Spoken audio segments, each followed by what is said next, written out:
So let's talk about Lincoln's impact on the Civil War, specifically his impact with the idea of total war, which is that he could use all of the Union's resources, both civilian and military resources, to help win the war effort. By doing this, he engages the powerful Northern economy in the process of supporting the troops and soldiers for the Union, which will give the Union a distinct and overwhelming advantage that over time will wear the Confederates down.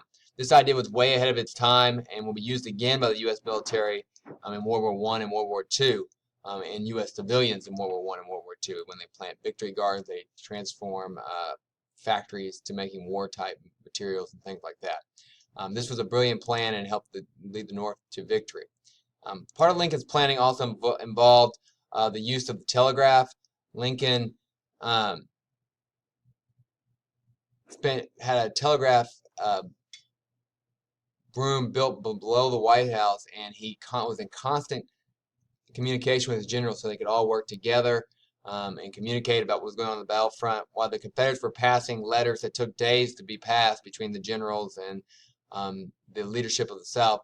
Lincoln was receiving instant communication and really leading and putting the war effort together for his generals. But perhaps Lincoln's greatest contribution to the war effort was the Emancipation Proclamation.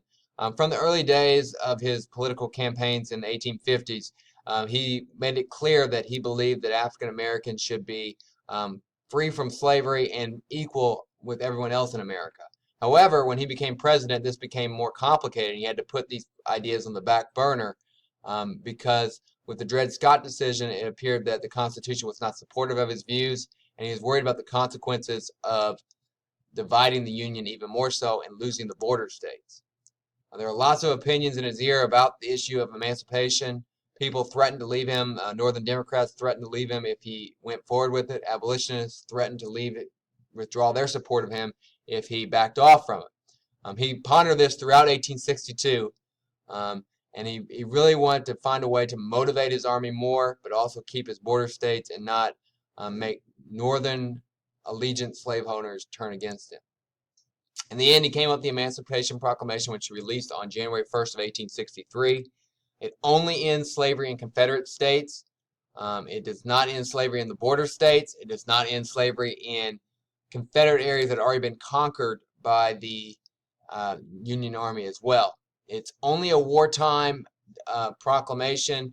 It's a presidential war order. So in theory, when the war was over, slavery could continue. It is not permanent. It will be the 13th Amendment that will permanently end slavery in America. Many people get that confused.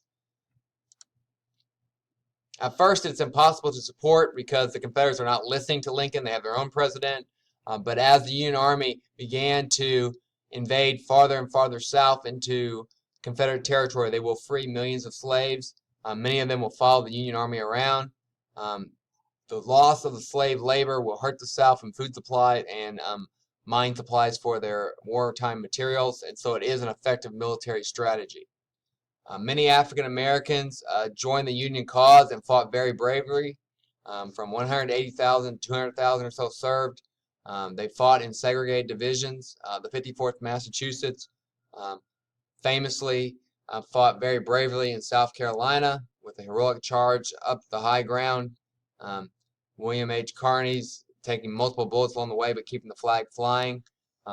Even though they were heroes throughout the war, African Americans got paid less than white soldiers, $10 to $13 a month, and were always segregated and looked at as second-class citizens. So the ending of slavery, or the process that begins the ending of slavery, that will end with the 13th Amendment, is an end of slavery, but it is a long way from equal rights for all, and that's an important thing to remember.